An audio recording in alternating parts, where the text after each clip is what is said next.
नमस्कार, मैं हूं आशीष त्रिपाठी आपके साथ और बुलेटिन की शुरुआत इस वक्त की बड़ी खबर से। दरअसल बलरामपुर में सड़क हादसों में 4 लोगों की जान चली गई। ये 2 अलग अलग जगह पर हुए सड़क हादसों की हम बात कर रहे हैं। सड़क हादसों में 4 लोगों की जान चली गई। दरअसल ट्रक और बाइक की टक्कर में 3 लोगों की मौत हो गई, जबकि एक पिकअप ने एक बाइक सवार शख्स को टक्कर मारी और हादसे में इसकी मौत हो गई। पिकअप चालक फरार बताया जा रहा है। तो ये जो पूरे हादसे की दुखद जानकारी मिली है, बलरामपुर में 2 जगह पर हादसे हुए हैं और इस दुर्घटना में अब तक 4 लोगों के मारे जाने की जानकारी मिल रही है।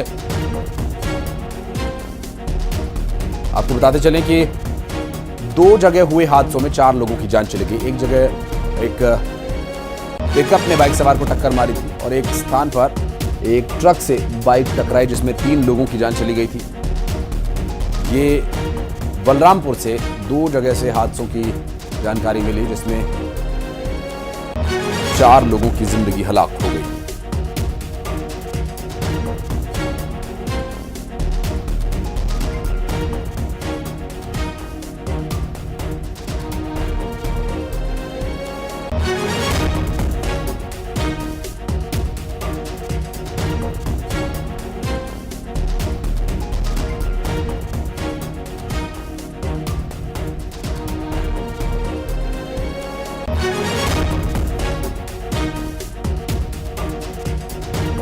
आपको बता दें कि इस हादसे में जान गंवाने वाले लोगों की शिनाख्त भी की जा रही है और हादसे के कारण को पता लगाने का प्रयास किया जा रहा है। उस वक्त क्या स्थिति बनी, कि ट्रक ने बाइक सवार को टक्कर मारी और पिकअप से बाइक कैसे टकराई, इन सभी मामलों पर फिलहाल पुलिस कार्रवाई कर रही है, जांच पड़ताल कर रही है। हादसे के बाद की कुछ तस्वीरें जो सामने आई वो हम आपको दिखा रहे हैं। अभी की स्थिति यह है कि 3 लोगों की पिकअप और ट्रक से बाइक टकराने की वजह से जान गई है, तो एक पिकअप से टक्कर लगने की वजह से एक शख्स की मौत हुई है बलरामपुर में।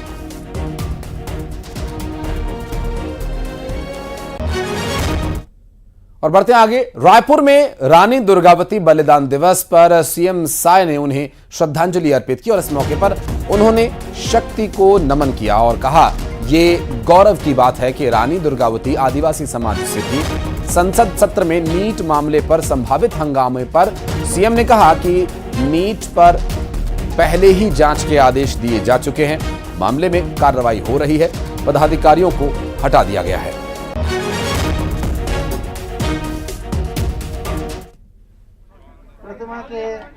और जल संसाधन मंत्री श्री केदार कश्यप जी हैं, हमारे एसटी मोर्चा के प्रदेश के अध्यक्ष विकास मरकाम जी हैं और हमारे पार्टी के पदाधिकारी हैं और हमारे ट्राइबल समाज के सभी वरिष्ठ जन यहाँ पर हैं। सब मिलकर आज वीरांगना रानी दुर्गावती जी को श्रद्धांजलि दिए हैं। शुरू हो रहा है, हमारे सभी सांसद गए हैं, वो शपथ लेंगे। पेपर लीक का मामला भी इसमें विपक्ष उठाने की तैयारी में है। अब उसमें तो कार्रवाई हो गई है ना, उसमें जांच का भी आदेश हो गया है और जो उसमें पदाधिकारी वगैरह थे वो हटा दिए गए। और बढ़ते आगे, आपको बता दें रायपुर नगर निगम एमआईसी की बैठक जारी है और नगर निगम मुख्यालय में यह बैठक आयोजित की गई। शहर के विकास से जुड़े हुए मुद्दों पर यहां चर्चा हो रही है। सभी विभागों और एमआईसी सदस्यों से प्रस्ताव मांगे गए हैं, वे प्रस्ताव पेश करेंगे और उस पर चर्चा के बाद सहमति होगी, स्वीकार किया जाएगा या अस्वीकार किया जाएगा, ये कुछ समय अभी लग सकता है इसमें तय होने में। हालांकि आज की जो बैठक है, इससे पहले 10 जून को भी एमआईसी की एक बैठक बुलाई गई थी। आज के जो एमआईसी की बैठक है उसके एजेंडों की यदि बात करें तो शहर में बारिश के दौरान होने वाले जल जमाव की उस समस्या से निजात पाने के लिए क्या कुछ प्रयास किया जा सकता है और कहां-कहां पर वो समस्याएं पनप रही हैं, जगहों को चिन्हित किया जाना और प्रशासनिक कार्रवाई क्या कुछ उस पर की जाएगी, इसके संबंध में आज की इस एमआईसी की बैठक में चर्चा की जा रही है। और इसके अलावा भी कई और महत्वपूर्ण मुद्दों पर एमआईसी की इस बैठक में चर्चा होनी है। दरअसल नगर निगम मुख्यालय में हो रही महापौर की अध्यक्षता में हो रही इस बैठक में शहर के विकास से जुड़े मुद्दों पर चर्चा होनी है। प्रस्ताव सभी से मांगे गए हैं, सभी अपना अपना प्रस्ताव यहां पर इस बैठक में रखेंगे और महापौर एजाज ढेबर की अध्यक्षता में ये एमआईसी की बैठक चल रही है। शहर के विकास से जुड़े मुद्दे, शहर में विकास में बाधा बन रहे विषयों को कैसे हटाया जाए, जल जमाव के चलते कितनी परेशानी शहर के लोगों को होती है और उससे निजात कैसे पाई जा सकती है, इसके संबंध में भी यहाँ पर चर्चा की जा सकती है। तनु वर्मा के पास चलेंगे, हमारी सहयोगी इस वक्त मौजूद हैं।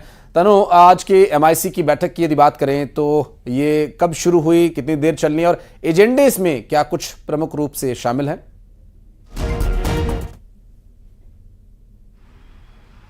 जी बिल्कुल, देखिए आज दोपहर करीब 12 बजे से एमआईसी की बैठक जो है वो शुरू हुई है। महापौर एजाज ढेबर की अध्यक्षता में ये बैठक हो रही है और इस दौरान सभी एमआईसी मेंबर्स, निगम आयुक्त जो हैं वो बैठक पर मौजूद है। उस बैठक में कई एजेंडे हैं जो सामने आ रहे हैं। जैसे मानसून की एंट्री छत्तीसगढ़ में हो चुकी है और जब जब मानसून होता है राजधानी रायपुर में हर साल जल भराव वाली समस्या जो है वो देखने को मिलती है। तो इस जल भराव की समस्या का समाधान क्या किया जाए, इससे कैसे निपटा जाए, इसको लेकर आज के एमआईसी की बैठक में चर्चा हो गई। इसके साथ ही आज से वार्ड का विस्तार जो है वो शुरू हो जाएगा, तो इस पर भी चर्चा जो है वो संभावित है। इसके साथ ही राजधानी रायपुर में विकास से जुड़े मुद्दों का व्यक्तित्व इस बलिदान दिवस के अवसर पर मध्य प्रदेश सरकार के द्वारा आयोजित मंच पर विराजमान हमारे अपने जनजाति विभाग के वरिष्ठ मंत्री माननीय विजय शाह जी, वरिष्ठ मंत्री ग्रामीण पंचायत विकास श्रीमान प्रहलाद पटेल जी, वरिष्ठ मंत्री श्रीमान राकेश सिंह जी, संस्कृति मंत्री माननीय धर्मेंद्र जी लोधी, महापौर जगत बहादुर जी, माननीय सांसद श्रीमती सुमित्रा वाल्मीकि जी, माननीय विधायक श्रीमान अजय बिश्नोई जी, श्रीमान अशोक रोहाणी जी, सुशील तिवारी जी, अभिलाष पांडे जी, संतोष बड़करे जी, नीरज सिंह जी, माननीय जिला पंचायत अध्यक्ष श्रीमती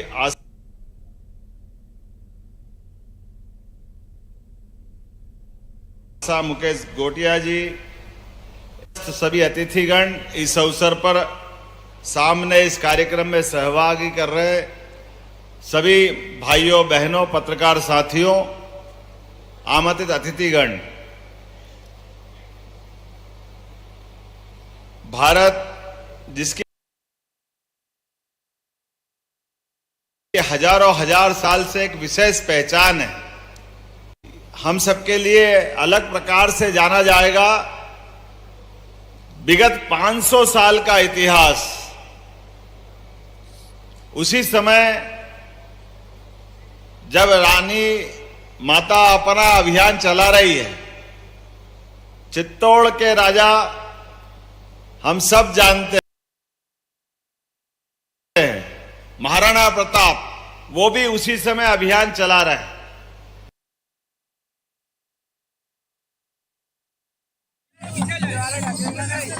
लेकिन कठिन काल के भी बावजूद गोंडवाना की गढ़मंडला की रानी दुर्गावती का कितना अद्भुत मंचन हुआ। जोरदार अभिनंदन करें अपने कलाकारों का, जिनने लघु नाटिका के माध्यम से उनका पूरा जीवन चरित्र बताने का प्रयास किया है। और मैं अपने इस मंच के माध्यम से ही धन्यवाद भी देना चाहूंगा कि हमारी सरकार के बनने के बाद सभी मंत्रीगणों के साथ हमने जन्म शताब्दी को मान सम्मान देने के लिए अगर पहली कैबिनेट कहीं की है तो इसी जबलपुर की धरती पे करके रानी मां के प्रति हमने अपना कृतज्ञता ज्ञापित की, अपना उनका प्रति जो सम्मान है। काल के प्रवाह में सही कहा पूर्व वक्ताओं ने कि अंग्रेजों के बताए मार्ग पे चल करके तत्कालीन बाद की सरकारों ने भी इतना उज्जवल इतिहास रानी दुर्गावती का, जिनके अपने नेतृत्व में 52 युद्ध लड़े, ये वही उदाहरण हमारे सामने है।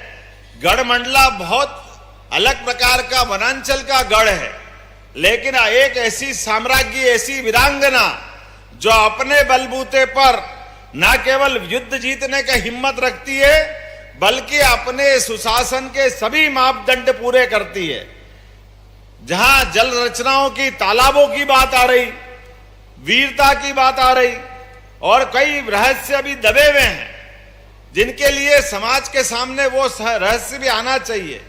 उसमें से एक बड़ा विषय ये भी है, यशस्वी नरेंद्र मोदी जी को याद करके, जिनके माध्यम से 500वीं जयंती का वर्ष प्रारंभ हुआ, और वो काल के प्रवाह की जो कष्ट है, जो नवीन हमारे हथियार की रचनाओं के प्रति समाज का ध्यान जाना चाहिए, याद रखे, अकबर ने अगर विजय प्राप्त की है तो जान देने में तो हमारे बहादुरों ने कभी पीछे पीठ नहीं दिखाई, लेकिन नबी जब ये वही समय था जब अकबर तोप लेकर आया।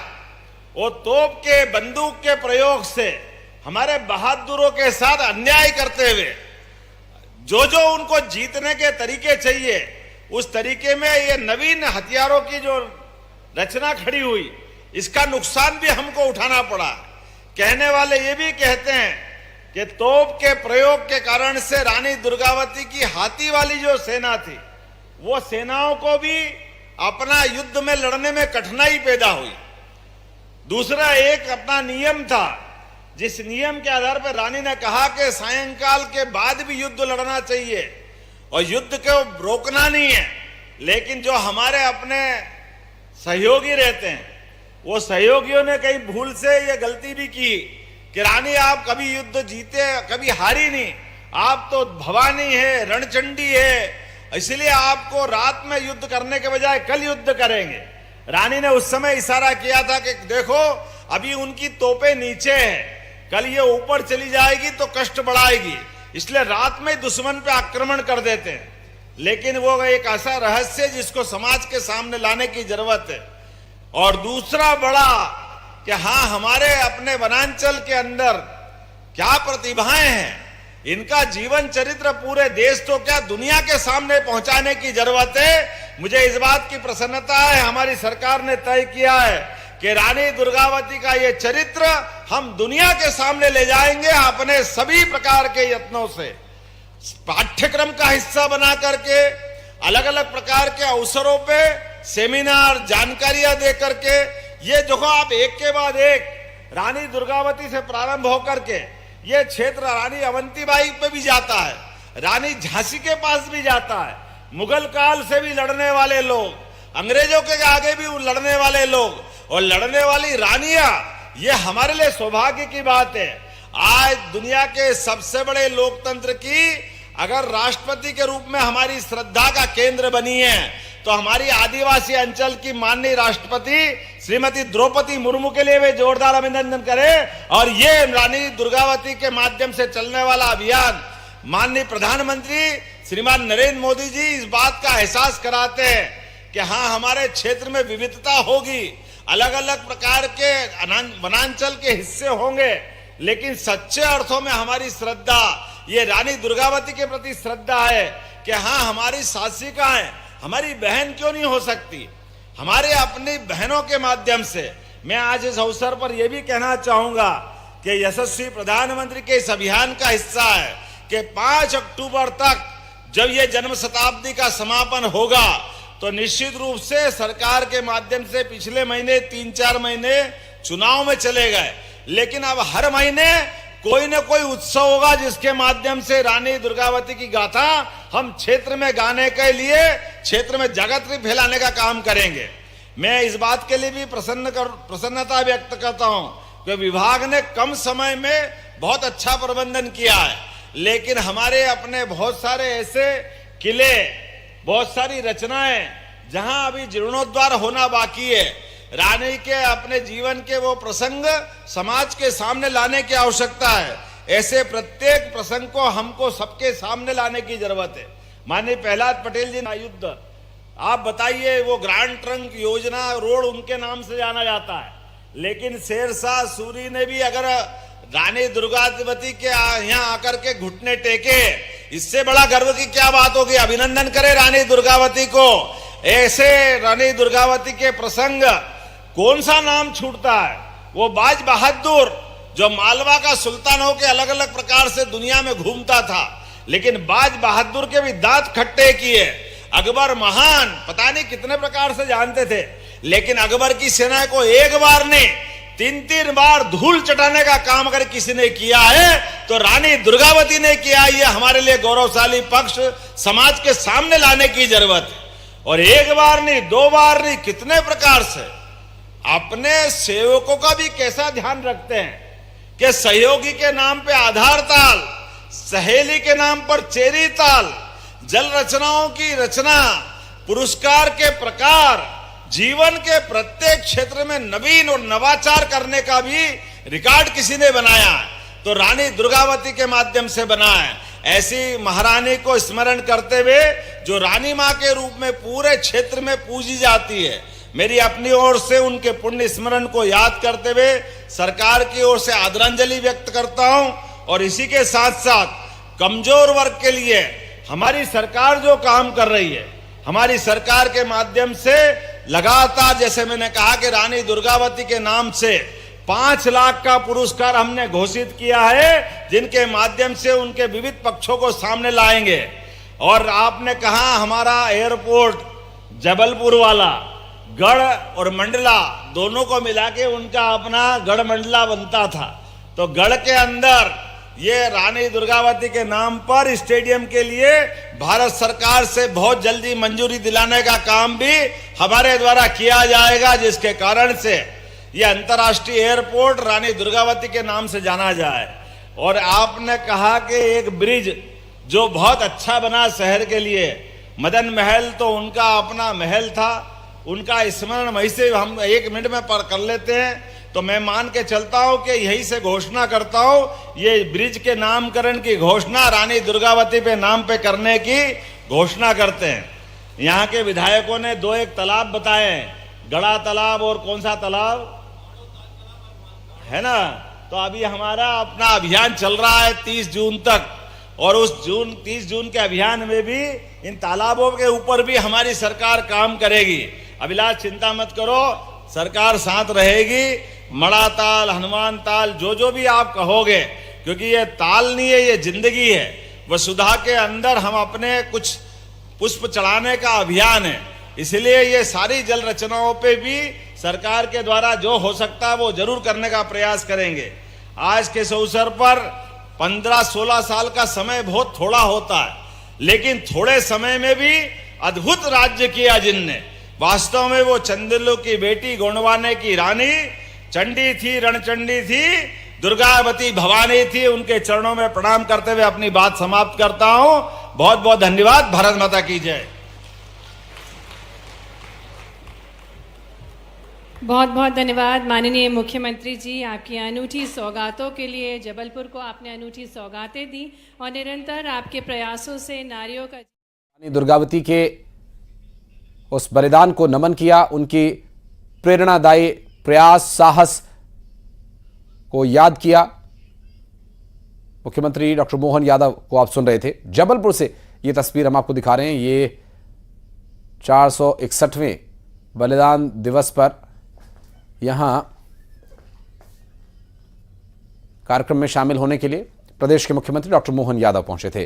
प्रदेश में जो योगदान रानी दुर्गावती के देश के लिए जो योगदान रहे, उस योगदान को प्रेरणा की तरह सभी अपने जीवन में आत्मसात करें, इसका संदेश इस मंच से उन्होंने दिया।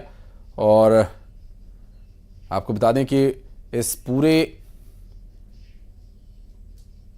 कार्यक्रम के दौरान रानी दुर्गावती के उन क्षेत्रों को भी याद किया गया जहां पर उन्होंने रहकर काम किया देश के लिए, प्रदेश के लिए। और अभी उनके बलिदान दिवस कार्यक्रम के मंच से तस्वीरें हम आपको दिखा रहे हैं। और जबलपुर में दरअसल ये कार्यक्रम चल रहा है, जहां पर मुख्यमंत्री डॉक्टर मोहन यादव, उनकी कैबिनेट के सहयोगी राकेश सिंह, प्रहलाद पटेल सरीखे नेता वहां पर पहुंचे हुए हैं। अब मैं आभार के लिए निवेदन करना चाहूंगी। और अभी विजय शाह जी, माननीय मंत्री, मोमेंटोज दिए जा रहे हैं उपहार स्वरूप अभिनंदन के लिए। और ऐसे में अभी की जो स्थिति है माननीय मुख्यमंत्री जी और उस समय की जो स्थिति थी उसमें ज़्यादा अंतर नहीं है, क्योंकि उस वक्त भी साहस की आवश्यकता थी, आज भी साहस की आवश्यकता है। प्रदेश के मुख्यमंत्री डॉक्टर मोहन यादव ने अपने संदेश में कहा। और अगली खबर कोरबा से, जहां पर रेत खनन पर बीजेपी और कांग्रेस के नेता आपस में भिड़ गए। दरअसल बीजेपी और कांग्रेस के नेता की भिड़ंत किस लिए हुई वो भी आपको बताते हैं। बीजेपी नेता ने कांग्रेस नेता की गाड़ी को रोका और कहा कि ये गाड़ी जब्त की जाएगी, जबकि कांग्रेस नेता का यह कहना था कि ये काम प्रशासन का है, नेताओं का नहीं, सिर्फ प्रशासनिक अधिकारी ही ये एक्शन ले सकते हैं। दरअसल आपको बता दें कि प्रशासन ने 10 जून से 15 अक्टूबर तक यहां रेत खनन करने पर प्रतिबंध लगाया हुआ है और रेत खनन पर दो पक्षों में विवाद का एक वीडियो सोशल मीडिया पर अब वायरल हो रहा है।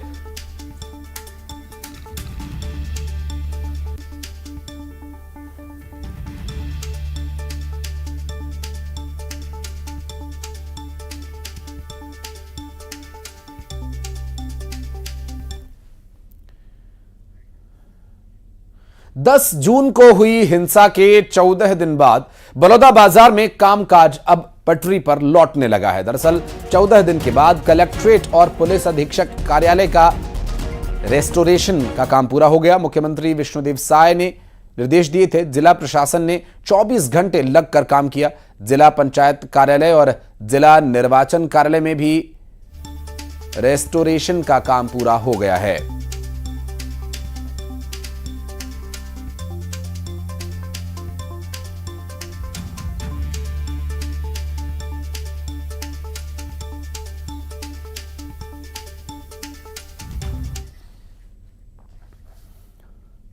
और बढ़ते आगे फटाफट अंदाज में खबरें आपको दिखाते हैं 2020 खबरें।